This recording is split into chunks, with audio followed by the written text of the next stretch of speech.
اے اہل ایمان، گفتگو کے وقت پیغمبر صلی اللہ علیہ وسلم سے رانا نہ کہا کرو، انظر نہ کہا کرو، اور خوب سن رکھو، اور کافروں کے لیے دکھ دینے والا عذاب ہے۔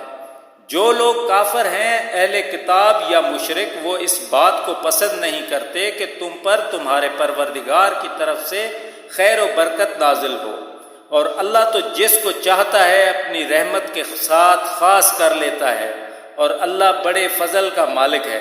ہم جس آیت کو منسوخ کر دیتے ہیں یا اسے فراموش کرا دیتے ہیں تو اس سے بہتر یا ویسی ہی اور آیت بھیج دیتے ہیں۔ کیا تم نہیں جانتے کہ اللہ ہر بات پر قادر ہے؟ کیا تمہیں معلوم نہیں کہ آسمانوں اور زمین کی بادشاہت اللہ ہی کی ہے، اور اللہ کے سوا تمہارا کوئی دوست اور مددگار نہیں؟ کیا تم یہ چاہتے ہو کہ اپنے پیغمبر سے اسی طرح کے سوال کرو جس طرح کے سوال پہلے موسیٰ سے کیے گئے تھے؟ اور جس شخص نے ایمان چھوڑ کر اس کے بدلے کفر لیا، وہ سیدھے رستے سے بھٹک گیا۔ بہت سے اہل کتاب اپنے دل کی جلن سے یہ چاہتے ہیں کہ ایمان لا چکنے کے بعد تم کو پھر کافر بنا دیں، حالانکہ ان پر حق ظاہر ہو چکا ہے۔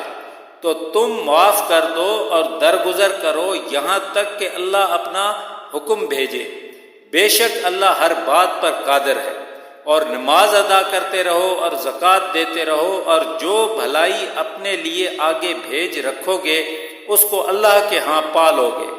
کچھ شک نہیں کہ اللہ تمہارے سب کاموں کو دیکھ رہا ہے۔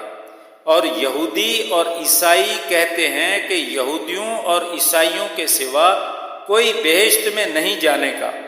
یہ ان لوگوں کے خیالات باطل ہیں۔ اے پیغمبر صلی اللہ علیہ وسلم، ان سے کہہ دو کہ اگر سچے ہو تو دلیل پیش کرو۔ ہاں، جو شخص اللہ کے آگے گردن جھکا دے، یعنی ایمان لے آئے، اور وہ نیکوکار بھی ہو تو اس کا صلہ اس کے پروردگار کے پاس ہے، اور ایسے لوگوں کو قیامت کے دن نہ کسی طرح کا خوف ہوگا اور نہ وہ غمناک ہوں گے۔ صدق اللہ العظیم۔